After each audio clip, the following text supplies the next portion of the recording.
During the year 1985 closing stock include goods purchased, म्हणजे closing स्टॉकमध्ये 1985चा जो क्लोजिंग स्टॉक आहे ह्या क्लोजिंग स्टॉकमध्ये गुड्स काही परचेस केलेलं आहे, म्हणजे ह्या क्लोजिंग स्टॉकमध्ये जमा आहे 50,000 बरोबर आहेत, जमा करून घेतलेले 50,000 आहेत. बट नॉट रेकॉर्डेड ₹5,000, पण त्यातले 5,000 रेकॉर्ड झाले नाहीत. मग तुम्ही क्लोजिंग स्टॉकमध्ये रेकॉर्ड झाले नाहीत का? नाही, क्लोजिंग स्टॉकमध्ये झाले आहेत. ते काय सांगितलं, क्लोजिंग स्टॉक इन्क्लूड्स म्हणून सांगितलं आहे, क्लोजिंग स्टॉकमध्ये आहेत. हे 5,000 क्लोजिंग स्टॉकमध्ये आहेत, बट नॉट रेकॉर्डेड म्हणजे कुठं रेकॉर्ड झाले नसतील, तर परचेस केल्यानंतर परचेस बुकमध्ये रेकॉर्ड झालं पाहिजे, पण ते परचेस बुकमध्ये रेकॉर्ड झालेले नसतात. म्हणून परचेसेस जे आहेत कधीचे 1985चे जे परचेसेस आहेत 90,000, त्याला स्टार करा. ज्यांनी क्वेश्चन लिहिलेला आहे त्यांनी स्टार करून घ्या. ज्यांनी क्वेश्चन लिहिलेला नाही, जे मोबाईलमध्ये यूज करत आहे त्यांनी लक्षात ठेवा 1985चे जे परचेसेस आहेत त्यात 5,000 रेकॉर्ड केलेले नाहीत. म्हणजे किती असणार ते एकूण 1985चे परचेसेस किती असतील मग सर हां 95. 95,000 राईट, 95,000 असतील. 90,000 दिसत आहेत आणि 5,000 रेकॉर्ड केलेले नाहीत, म्हणजे ते 5,000 जर आपण रेकॉर्ड केले तर ते परचेसेस किती होतील 95,000. आता बऱ्याच जणांचा प्रॉब्लेम काय माहिती आहे का, क्वेश्चन वाचताना आपण कसं वाचतो बघा, during the year 1985 closing stock include goods purchase but not recorded ₹5,000. आपल्या डोक्यात एकच असतं, क्लोजिंग स्टॉक दिलं इथं आणि नॉट रेकॉर्डेड दिलं आहे, ह्याचा अर्थ क्लोजिंग स्टॉकमध्ये रेकॉर्ड झालं नाही, मग क्लोजिंग स्टॉकमध्ये 5,000 ॲड करतात. ॲक्च्युली क्लोजिंग स्टॉकमध्ये इन्क्लूड आहे ऑलरेडी, इन्क्लुडेड शब्द दिलेला आहे त्याने, म्हणजे क्लोजिंग स्टॉकमध्ये ऑलरेडी 5,000 आहेत, but not recorded in purchase. But not recorded म्हणजे काय, अनरेकॉर्डेड परचेसेसची ॲडजस्टमेंट आपण 12वीला करत होतो, परचेसेसमध्ये ॲड केलं जातं ॲड. म्हणून ह्या परचेसेसला आपण 1995च्या परचेसेसला स्टार केलं. हे 90,000च्या ऐवजी किती आलं पाहिजे, 95,000 आले पाहिजे. The salvage is ₹11,000. The salvage is ₹11,000. Salvage value दिलेली 11,000. कालच्या क्वेश्चनमध्ये सॅल्वेज व्हॅल्यू नव्हती म्हणून आपण 2 स्टेप केले ते. It is the practice of the firm to insure the goods at 90% cost. कॉस्टच्या 90% तुम्हाला त्यांनी पॉलिसी अमाऊंट द्यायला तयार आहेत. ते झाले बघा, it is practice of the firm to insure the goods at 90% cost. म्हणजे जी काही किंमत तुमची येणार आहे, तुमचा किती लॉस होणार आहे, त्या लॉसच्या 90% अमाऊंट तुम्हाला इन्शुरन्स कंपनी द्यायला तयार आहे. पेपरला आतापर्यंत 2 वेळा पडलेला आहे, मार्च 2017 आणि डिसेंबर 2018, ह्या 2 वर्षात पेपरला पडलेला क्वेश्चन आहे हा. तर हा क्वेश्चन आपण सॉल्व करू. लास्ट कॉलम कसा आहे बघा, लास्ट कॉलम आहे up to the rate of fire, म्हणजे हे कुठलं वर्ष आहे, हे करंट इयर आहे. Current year sir. हे करंट इयर आहे, कारण यावर्षी आग लागलेली आहे. मग मला सांगा पाठीमागचे किती वर्ष आहेत, पाठीमागचे 3 वर्षाची इन्फॉर्मेशन तुम्हाला दिलेली आहे. म्हणजे पहिली स्टेप अप्लाय करायची आहे, trading account for last 3 years. करा सोल्युशन. आपलं 9 नंबर क्वेश्चन सॉल्व करायचं. मध्य हेडिंगला step number 1. Step number 1, trading account for last 3 years. 3 वर्षासाठी आपण ट्रेडिंग अकाउंट करतोय. तर डेबिटला पहिला आपण लेट टू ओपनिंग स्टॉक. बघा 1983, 84, 85 तर ओपनिंग स्टॉक किती, फक्त पहिल्या वर्षी दिले 15,000. फक्त जेवढे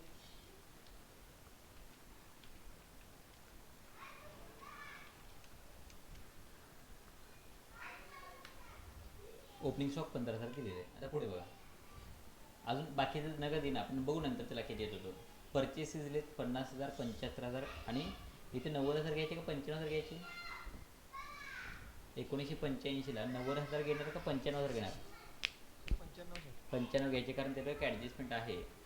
त्यामुळे परचेसेस आपण डेबिटला लिहितो, डेबिटला लिहा टू परचेसेस 50,000 पहिल्याचे, दुसऱ्याचे येतात 75,000 आणि तिसऱ्याचे येतात 90,000 होते, पण ते किती लिहायचे आता 95,000. जर लक्षात येत नसेल तर कंसर खाली लिहून ठेवा 90,000 प्लस 90,000 प्लस 5,000, 90,000 प्लस 5,000 असं लिहून ठेवा. जर कोणाला पाहिजे असेल तर कंसर खाली लिहून ठेवा 90,000 एक 5,000.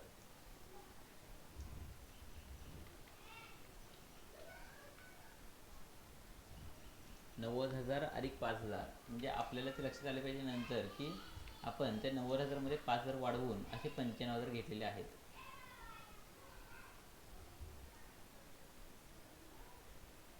ठीक आहे. आता पुढे परचेसेस नंतर अजून काय लागणार आपल्याला, सेल्स. सेल्स आहेत 60,000 आहेत, 80,000 आहेत आणि 1,30,000 आहेत 3 वर्षाची पाठीमागच्या. तर सेल्स आपण लिहितोय त्या क्रेडिट साईडला, बाय सेल्स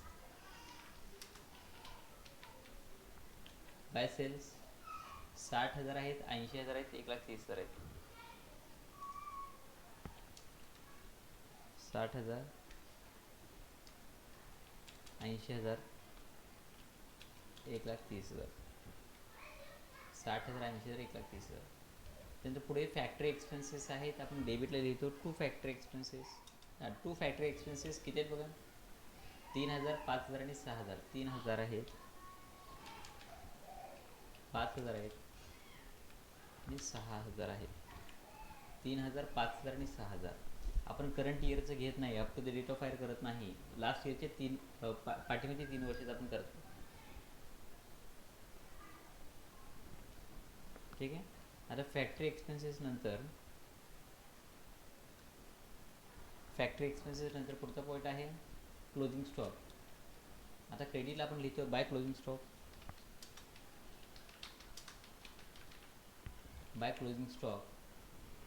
20,000, 40,000, 50,000. 20,000, 40,000, 50,000. ठीक आहे. तर आता मला सांगा 1983, 1983चा क्लोजिंग आहे 20,000. 1983चा क्लोजिंग म्हणजे 1984चा काय असतो, ओपनिंग असतो, तो 20,000 इकडे येईल. हे 20,000 कुठल्या लेखा आले का बघा,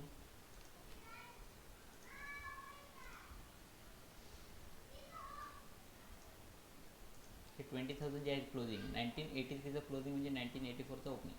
त्यानंतर 1984चा जो क्लोजिंग आहे 40,000, 40,000, तो 1985चा ओपनिंग करून घ्या 40,000.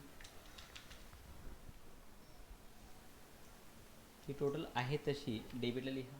तर डेबिटला किती बॅलन्स कमी पडतो सांगा, कोण काढले का? 1983ला 12,000 सर. 1983ला 12,000, 84ला 20,000 84ला 20,000, आणि 85ला 39,000. 85ला 39,000. 39,000. असं सगळ्यांत आलं का बघा.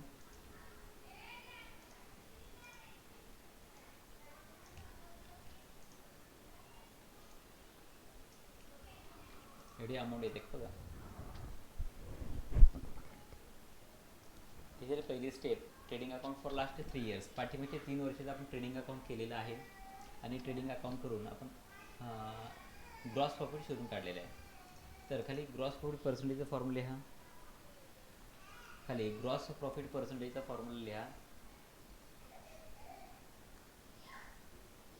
तुम्ही फॉर्म्युला लिहितो बघा, gross profit percentage is equal to gross profit divided by sales into 100. पहिले वर्ष आहे, आपण पहिलं वर्ष काढू इथे. फर्स्ट इयर आपलं आहे 1983, 1983. 1983 इज इक्वल टू 1983चं ग्रॉस प्रॉफिट आता आपण शोधून काढलेलं आहे. किती आहे ग्रॉस प्रॉफिट बघा, 1983चा ग्रॉस प्रॉफिट आहे 12,000, 12,000. आता इथं काढलं बघा आपण शोधून 12,000 आहे का, तो 12,000 आपण घेतला. Divided by sales. 1983चे सेल्स किती आहेत, 60,000, 60,000 इंटू 100. तिथे 20%, इथे काय 20% बघा. त्यानंतर सेकंड 1983 नंतर 1984चा काढा. 1984 इज इक्वल टू, मला सांगा 1984चा ग्रॉस प्रॉफिट किती आहे, 20,000. डिवाइड बाय त्या इयरचे सेल्स किती आहेत बघा बरं. 80,000 आहेत. ते 80,000 घ्या इंटू 100 किती येतं बघा. 25%. 25% 25%. आणि लास्ट थर्ड इयरचा 30% तेच. ओके थर्ड इयरचं आपलं काढायचं आहे 1985. 1985 आपलं काढायचं आहे. 1985चा ग्रॉस प्रॉफिट किती आहे बघा. 39. 39,000. 39,000 आहे. आणि सेल्स किती आहेत. 1,30,000. 1,30,000. तर इथे मी लिहितोय 39,000 पहिले 1,30,000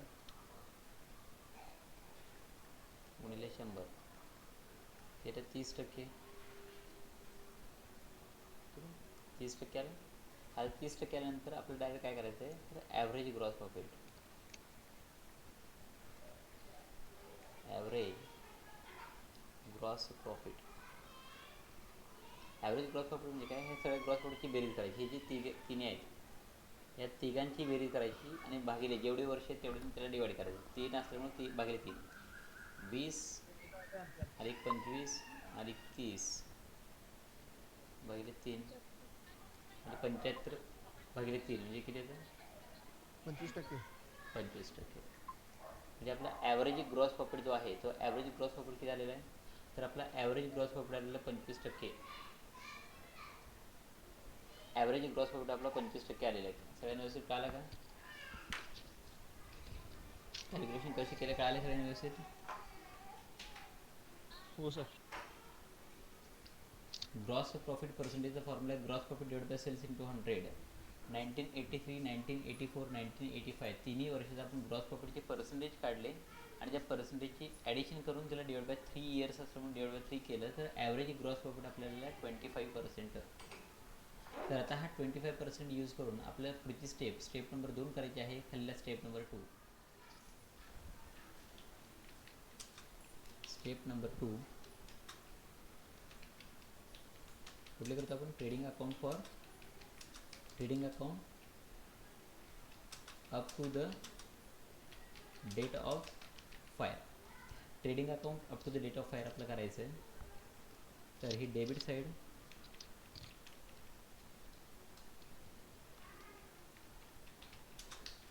ट्रेडिंग अकाउंट पुढं up to the date of fire आणि credit side.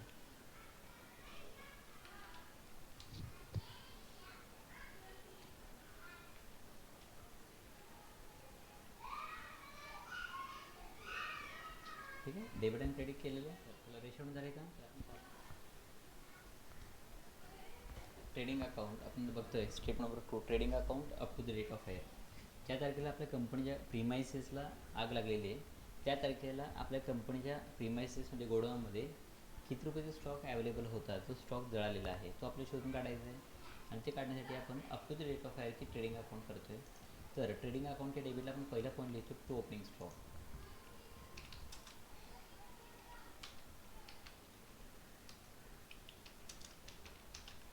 To opening stock. तर पण सांगा up to the date of fire म्हणजे हे करंट इयर आहे. ज्या तारखेला आग लागली ते वर्ष म्हणजे करंट इयर असणार आहे. तर हे वर्ष म्हणजे कुठलं असणार आहे 1985 नंतर 1986ला डेट ऑफ फायर आहे. बघा 1983 84 85 पाठीमागची 3 वर्ष आहेत म्हणजे 1986 हे up to the date of fire असणार आहे. आपल्या तारीख महत्त्वाची नाही पण 1986 जे वर्ष आहे त्याचा ओपनिंग म्हणजे 1985 जो क्लोजिंग आहे 50,000 इथं आहे बघा. 1985 जो क्लोजिंग आहे 50,000 तोच 1986 काय असतो ओपनिंग. तोच ओपनिंग असणार आहे. तो किती असणार आहे 50,000. तो आपण इथं 50,000 लिहिला. हा पहिला पण कळाला का. त्यानंतर परत डेबिटला लॅट टू परचेसेस. आता up to the date of फायरचे परचेसेस इथे क्वेश्चन तुम्हाला दिलेले आहेत. परचेसेस किती आहेत बघा. परचेसेस आहेत 60,000 60,000. परचेसेस आहेत 60,000 60,000. परचेसेस नंतर पुढचा पॉईंट आपल्याला लागणार आहे. परचेसेस नंतर क्रेडिटला by sales by sales. Sales किती आहेत बघा. Up to the date of ॲरेजचे सेल्स आहेत 84,000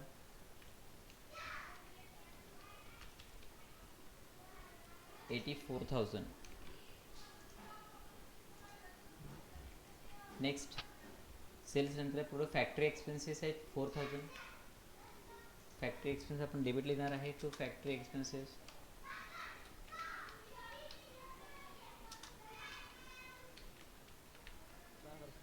त्याची अमाऊंट आहे 4,000 4,000. ठीक आहे. तर आपल्याला डेबिटला पहिला ग्रॉस प्रॉफिट दाखवायचं आहे. टू ग्रॉस प्रॉफिट कॅल्क्युलेट करून to gross profit carried down. तो कसं काढायचा आपल्याला. किती पर्सेंट आला बघा लास्ट इयरचा. ॲव्हरेज पर्सेंटेज किती आला तर ॲव्हरेज पर्सेंट आला 25%. तर 25% यावर्षीसुद्धा आपलं प्रॉफिट होईल असं आपलं वाढतं. म्हणून आपण इथं लिहितोय 25% ऑन सेल्स. मला सांगा सेल्स किती आहेत 84,000. त्याच्या 25% आपलं काढायचं आहे. किती येतं सांगा. 21,000 येतो बघा. 21,000 कसं काढलं कळालं का. तर आता आपण डेबिटची टोटल करतो.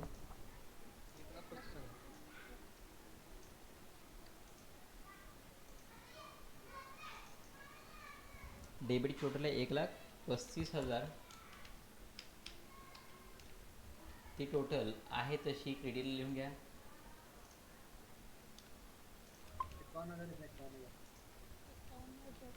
तर क्रेडिटला 84,000 वजा केले तर किती कमी पडतील. 51,000 बॅलन्स कमी पडेल. 51,000. आणि त्या 51,000ला आपण काय नाव देतो. By stock up to the date of fire.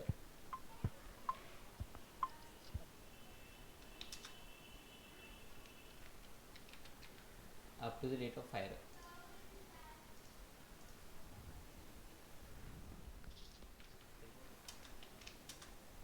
Step number ती कुठली असते आपली.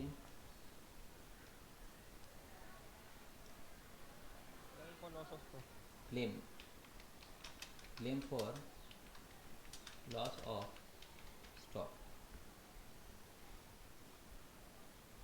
Claim for loss of stock आपलं काढायचं. Stock up to the date of fire. Stock up to the date of fire आता आपण काढलेला आहे तो आहे 51,000 51,000. त्यातून आपण खाली काय करतो. लेस लेस सॅल्वेज value.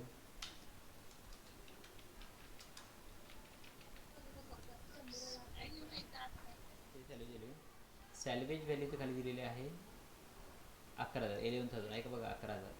The salvage is rupees 11,000 11,000 आहे. 11,000 जर आपण वजा केला तर किती बॅलन्स कमी पडेल. 40,000 40,000 कमी पडेल. तर 40,000 नाव काय देतो आपण. तर नाव देतो आपण loss of stock.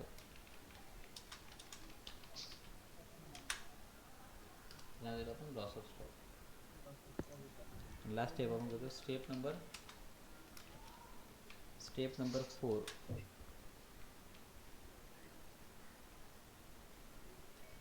Average clause.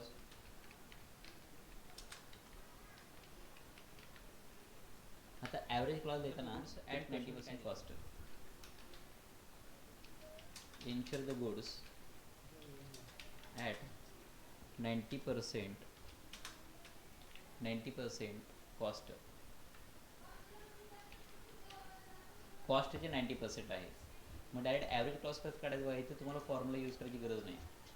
Direct तुम्हाला आन्सर काढायचं आहे. फायनल क्लेम म्हणजे ॲव्हरेज क्लॉज. फायनल क्लेम लिहिलं तर चालेल. फायनल क्लेम आपण काढतोय म्हणजे फायनल क्लेम कसं काढायचं. हे जे 40,000 आहेत ते 40,000 इंटू त्याच्या किती टक्के 90% आपलं काढायचं. काढावं किती तुम्हाला फायनल क्लेम 36,000 कळलं का.